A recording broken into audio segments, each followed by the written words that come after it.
오늘 이 시간에 주시는 하나님의 말씀은 고린도전서 13장 4절에서 7절까지 말씀입니다. 신약성경 278면, 279면에 나와 있습니다. 이 계시된 하나님의 말씀을 봉독하겠습니다. 고린도전서 13장 4절에서 7절 말씀.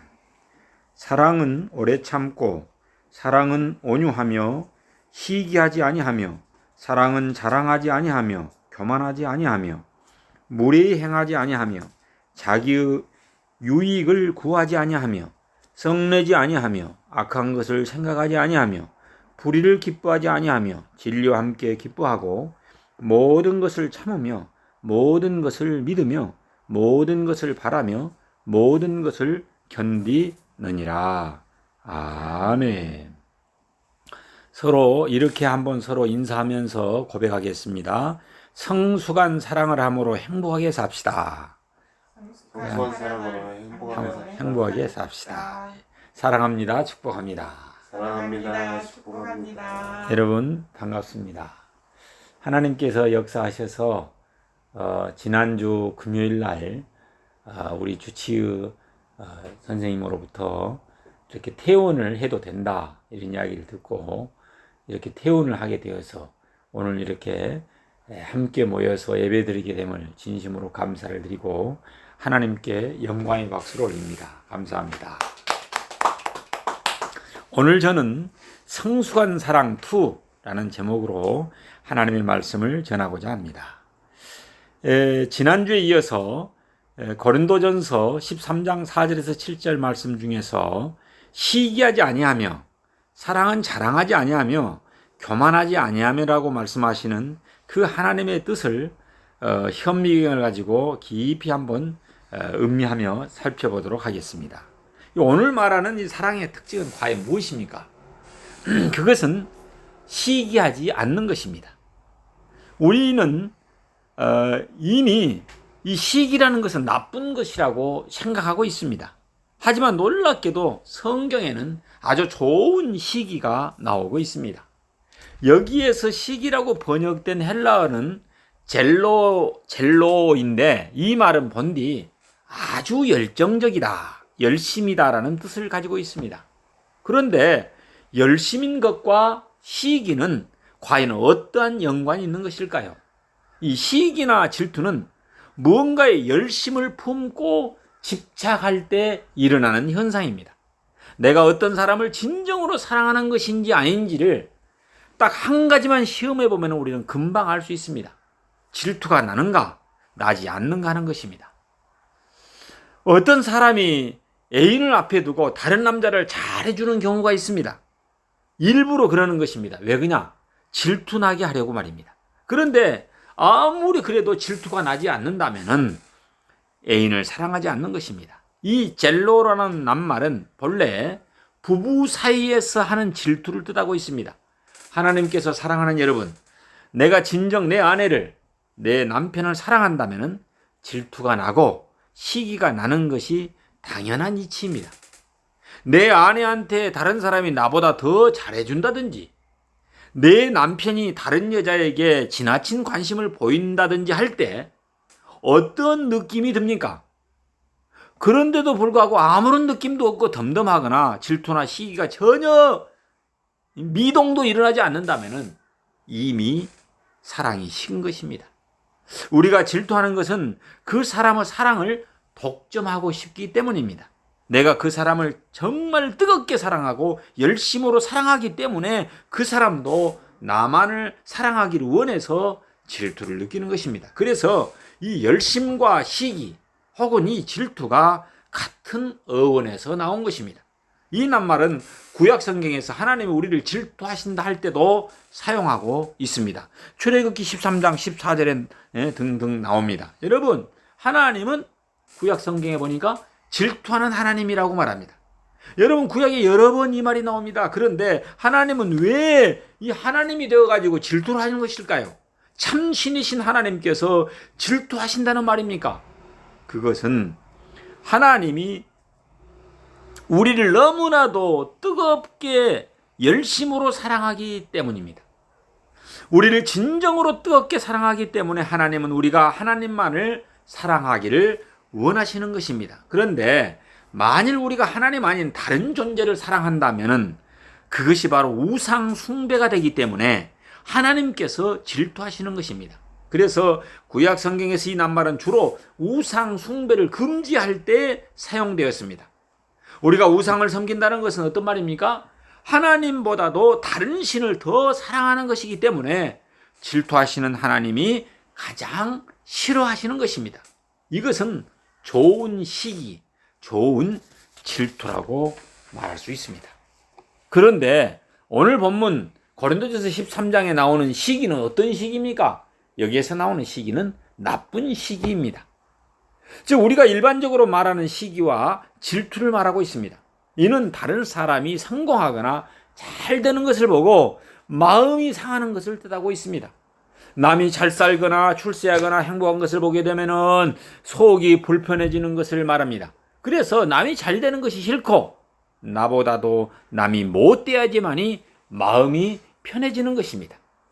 인류의 죄의 역사 이 자체가 이 시기와 질투에서 시작되었습니다. 인류의 시조이신 아담과 하와가 선악과를 먹는 것도 어때요? 이 뱀이 그것을 먹으면 하나님과 같이 될 것이라고 유혹했기 때문입니다. 이것도 알고 보면은 시기와 질투에서 시작된 것입니다.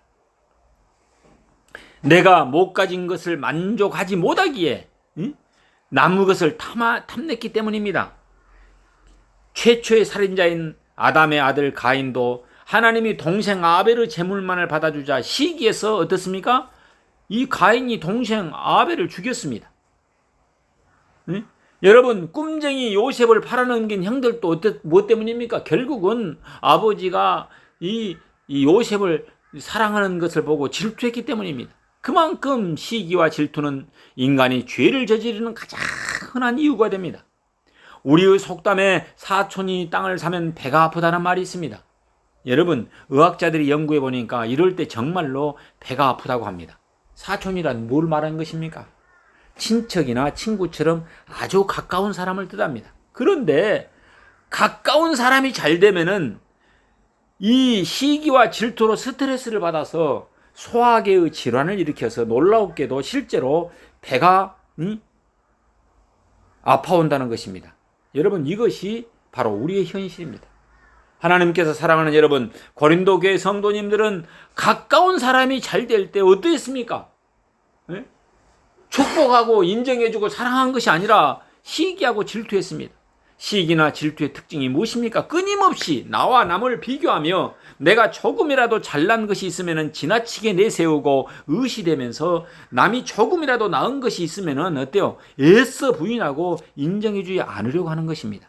고린도 교회 교인들은 바울파, 아볼로파, 게바파, 그리스도파로 파당을 지어서 서로 우리 파가 더 잘났다고 싸우는 것도 이 시기와 질투 때문이었습니다. 또 은사를 내세우면서 내가 받은 은사가 더 크다. 내가 받은 방언의 은사, 내가 받은 애언의 은사, 이것이 더 크다. 이렇게 하면서 다투는 것도 결국은 시기와 질투 때문인 것을 알 수 있습니다. 사도 바울은 이 시기와 질투가 고린도 교회를 어지럽히고 분쟁을 일으키는 것을 알고 사랑장에서 사랑은 무엇이라고요? 시기하지 않는 것이다라고 말씀하신 것입니다. 그렇다면 시기의 반대말, 질투의 반대말은 무엇일까요? 사랑입니다. 여러분 진정한 사랑이나 우정은 시기와 질투를 극복하고 오히려 상대방이 잘 되는 것을 진심으로 기뻐하게 만듭니다.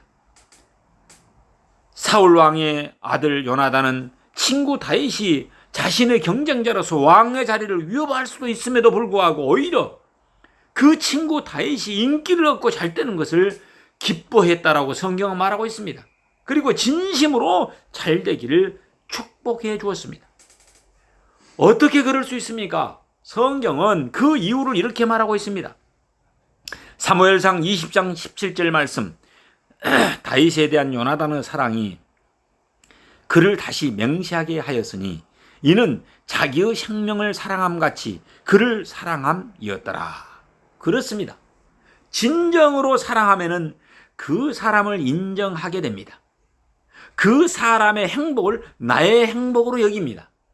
그 사람이 잘 되었을 때 모든 시기와 질투를 극복하고 진심으로 기뻐하게 됩니다. 내가 비록 그 사람보다 잘 되지 못했다 하더라도 얼마든지 기뻐하게 됩니다. 이런 사랑을 경험하지 못해서 고린도 교회 성도님들은 그처럼 시기하고 질투하고 분쟁하고 다투고 싸운 것입니다.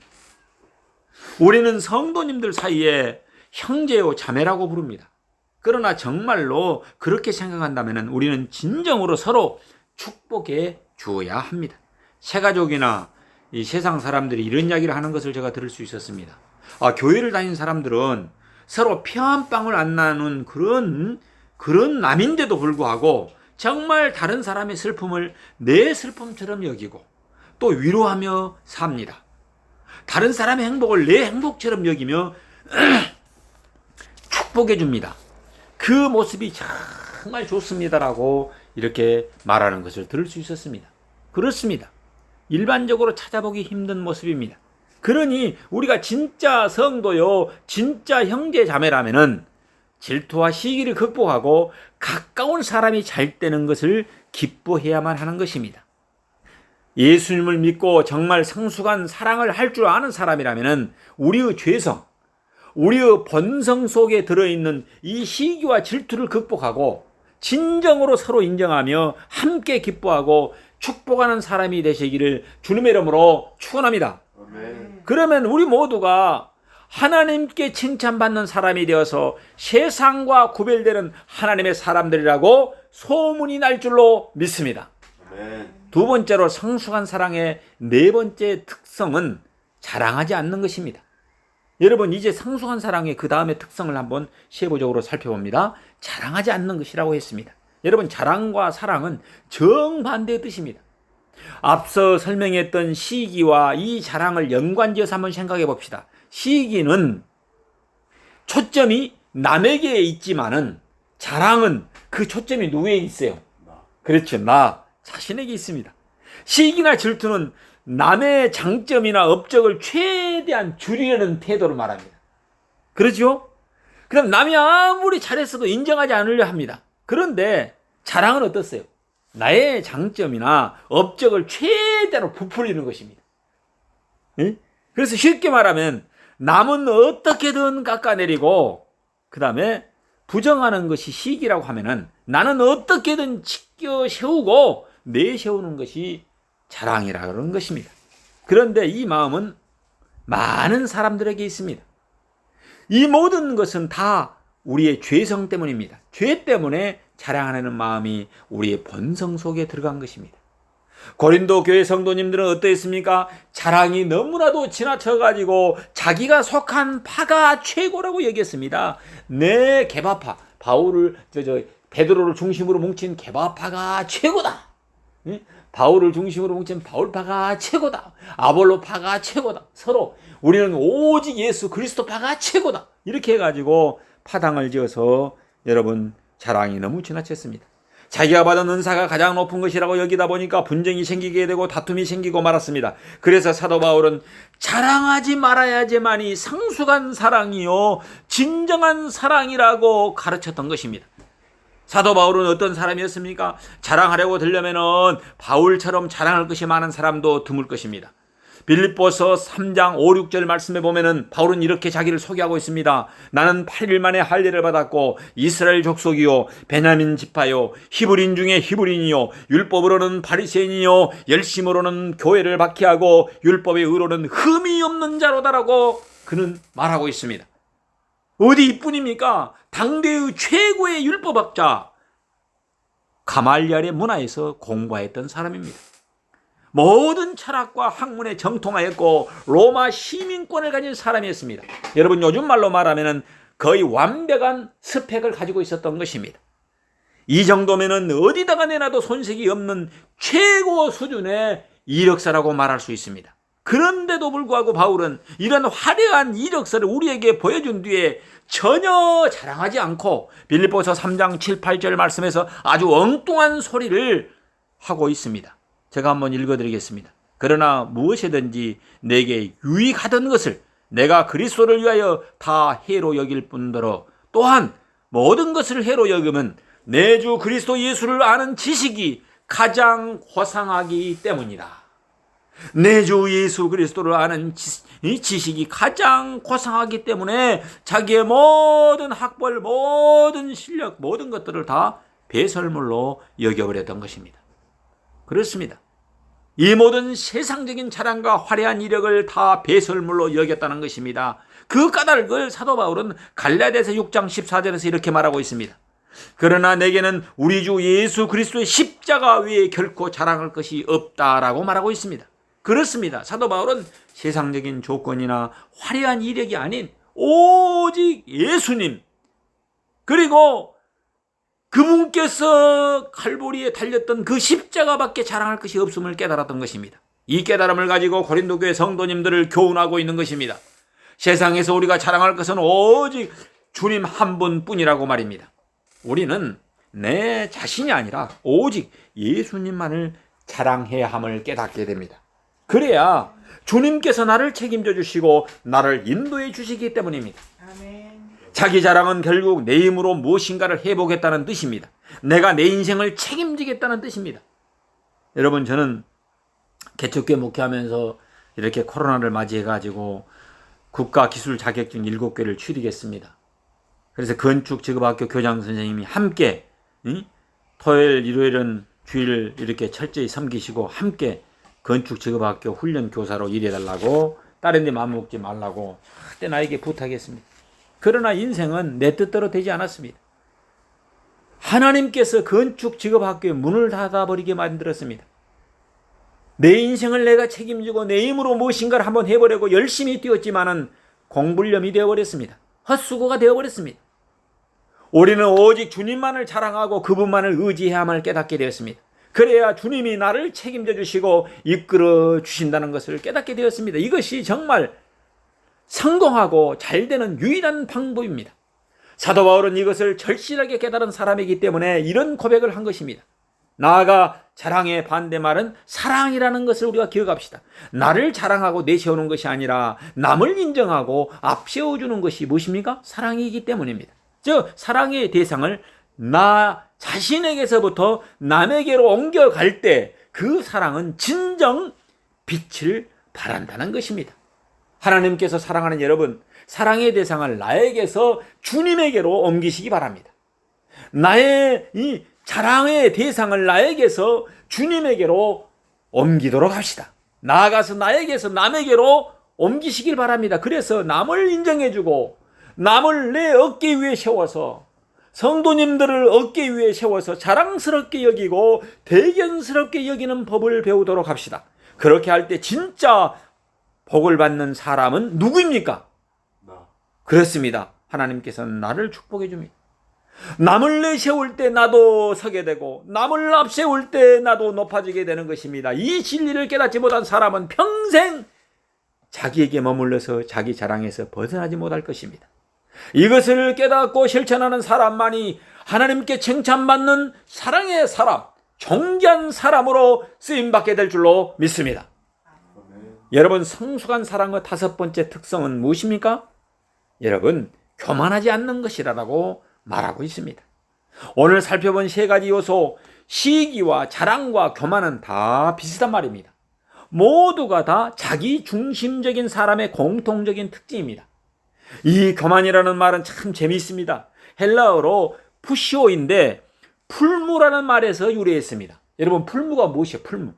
옛날에 우리 어렸을 때는 이제 풀무로 이렇게 막 바람을 이렇게 갖고 장작불을 피우기도 했습니다만은, 불을 피울 때 바람을 불어넣어 불이 잘 붙게 하는 것을 풀무라고 말합니다. 그래서 교만은 마음에 바람이 드는 것을 말합니다. 마음이 부풀어지는 것을 말합니다. 마음이 풍선처럼 부풀어 자만하는 것입니다. 우리가 잘 아시다시피 하나님이 사랑하는 사람은 어떤 사람들입니까? 겸손한 사람입니다. 솔로몬은 그래서 교만한 자들에게 경고하고 있습니다. 잠언 16장 18절 말씀, 교만은 패망의 선봉이요 거만한 마음은 넘어짐의 앞잡이라. 잠언 16장 5절, 무릇 마음이 교만한 자를 여호와께서 미워하신다. 잠언 18장 12절 말씀, 사람의 마음의 교만은 멸망의 선봉이요 겸손은 종기의 길잡이니라. 잠언 29장 23절 말씀, 사람이 교만하면 낮아지게 되고 마음이 겸손하면 영예를 얻느니라 라는 말씀처럼 교만은 모든 죄의 근원이기 때문에 그렇습니다. 고린도 교회 성도님들은 참 교만했습니다. 그래서 자신이 속한 파당을 앞세우고 자기의 지혜를 자랑하고 자기가 받은 은사만이 최고인 것처럼 자랑했습니다. 사도 바울은 교만한 자들을 경고하고 있습니다. 교만은 매우 무서운 범죄이며 풍선처럼 마음이 부풀어 오르면 반드시 뻥 하고 터지고 만다는 것입니다. 특히 교만은 상대방의 마음을 아프게 만들고 상처를 주기 때문에 바울은 교만이 사랑의 반대말이라고 말하고 있는 것입니다. 교만한 사람은 지극히 자기중심적입니다. 자기만이 옳고 자기만 훌륭하다고 생각하며 자기를 앞세웁니다. 여러분, 교만한 사람의 몇 가지 특징을 한번 구체적으로 살펴봅시다. 우선 교만한 사람은 고집이 셉니다. 자기 생각이 최고인 줄 알기 때문입니다. 그래서 남을 무시하고 남의 말을 잘 안 듣습니다. 그렇기 때문에 상처를 주고 분쟁이 일어나게 되는 것입니다. 고집은 어떻습니까? 우리는 영적으로 우리를 죽게 만듭니다. 여러분에게 만약 이런 옹고집이 있다면 오늘 이 시간 주님 앞에 다 내려놓고 그 모든 고집을 버리시기 바랍니다. 그러면 남으로부터 존중을 받게 될 것입니다. 또 교만한 사람의 특징이 뭐냐면 말이 많습니다. 자기 주장이 강하기 때문입니다. 그러므로 우리는 말을 줄여야 합니다. 몰라서 말을 안 하는 것이 아닙니다. 우리 대화하다 보고 어떤 분은 가만히 듣고만 있죠. 왜 그냥 몰라서 말하는 거예요. 상대방이 워낙 말을 많이 하니까 그냥 들어주고 있는 거예요. 다 알고 있는 내용이지만 말을 안 하고 말을 마치기를 바라면서 듣고 있을 뿐인 것입니다. 왜 그렇습니까? 그래야지만이 서로 관계가 편안해지고 덕을 세워주기 때문에 그렇습니다. 우리 속담에 어때요? 물이 깊을수록 소리가 없다는 말이 있습니다. 덕망이 높고 생각이 깊은 사람일수록 떠벌리거나 잘난 티하지 않는다는 그런 말입니다. 정말 훌륭한 사람, 성숙한 사람은 조용합니다. 앞으로 말을 절반으로 줄이는 삶을 살도록 합시다. 저는 서울 영락교회 포이메니아 영성 수련회에 참석한 후에 많은 것을 깨달았습니다. 모든 일정이 침묵으로 시작하고 침묵으로 진행하는 가운데 내가 그동안에 너무 많은 말을 하고 살았구나 라는 것을 깨닫게 되었습니다. 밥을 먹을 때도 혼자서 앉아서 침묵하며 식사하도록 합니다. 사람과 일체 대화하지 못하도록 만듭니다. 여러분, 입은 하나요 귀는 두 개로 만들어주신 창조주 하나님의 뜻을 깨달아서 말하는 것보다도 침묵 속에서 하나님의 음성을 듣고 남의 말 듣는 것을 더 잘하는 우리 모두가 되시길 예수 이름으로 축원합니다. 아멘. 여러분, 교만한 사람은 희생하지 않습니다. 남보다도 자신이 제일 잘났는데 남이 나를 위해서 희생을 해야지 내가 왜 희생을 해야 하느냐라고 생각을 합니다. 그러나 어떻습니까? 예수님은 그렇게 하지 않으셨습니다. 이 모든 교만한 사람의 특징들과 정반대의 태도를 우리에게 보여주시고 가르치고 그렇게 사셨습니다. 우리 예수님은 마가복음 10장 45절 말씀에 보면 인자가 온 것은 섬김을 받으려 함이 아니라 도리어 섬기려 하고 자기의 목숨을 많은 사람의 대속물로 주려 함이니라라고 말씀하시고 또 그렇게 사셨습니다. 십자가 앞에서 인간적인 마음으로는 감당하기 싫고 고통스러웠지만은 자기 자신을 다 내려놓고 마가복음 14장 36절에 보면 그러나 나의 원대로 마옵시고 아버지 원대로 하옵소서 하면서 십자가를 지셨습니다. 예수님은 얼마든지 자신을 변호하고 벗어날 수 있었지만은 아무 말 없이 마치 도수장으로 끌려가는 어린 양과 털 깎는 자 앞에서 잠잠한 양과 같이 그 입을 열지 아니하였도다라고 이사야 53장 7절에서는 말씀하고 있습니다. 묵묵히 십자가를 지셨습니다. 예수님은 나를 희생해서 모든 믿는 사람들을 살리셨습니다. 믿는 자마다 구원의 역사를 베풀어 주셨습니다. 예수님이 이런 고난의 길을 가셨기 때문에 우리는 예수님을 사랑의 주님이라고 부르는 것입니다. 사랑은 추상적인 개념이 아닙니다. 사랑은 우리의 구체적인 삶 속에서 실천해야 하는 일입니다. 여러분, 이제 교만을 벗어버립시다. 자기 고집 대신에 남을 인정하고 품읍시다. 나의 말을 하는 대신에 남의 말을 적극적으로 경청합시다. 나를 희생하고 섬길 줄 아는 사람이 됩시다. 그래야지만이 성숙한 사람, 사랑할 줄 아는 사람이라고 할 수 있을 것입니다. 사랑은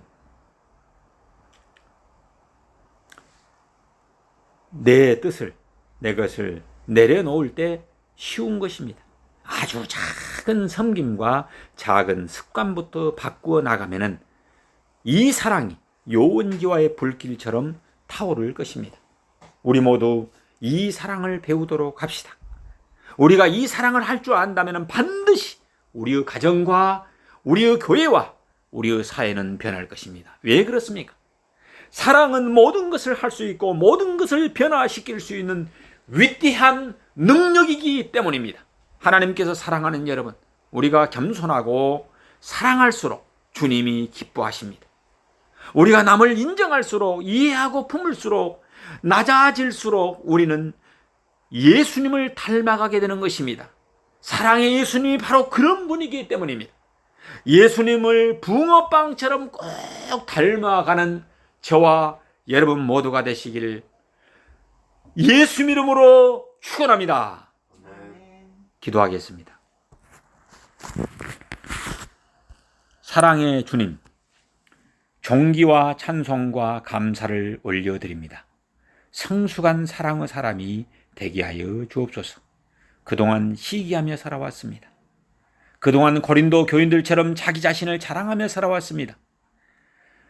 그동안 내가 받은 은사만이 최고인 줄 알며 교만하게 살아왔습니다. 이 모든 삶을 회개하오니 흰 눈처럼 용서하여 주옵소서. 이제 이후로는 물과 성령으로 거듭나서 남이 잘됨을 기뻐하고 칭찬하고 사랑함으로써 겸손하게 살아가게 하옵소서. 오직 주님의 십자가를 자랑하고 주님의 성호를 높이며 하나님께 영광 돌리는 삶을 살아가게 하옵소서. 온 인류의 구원주 되시는 예수 그리스도 이름 받들어 기도 올려옵나이다. 아멘.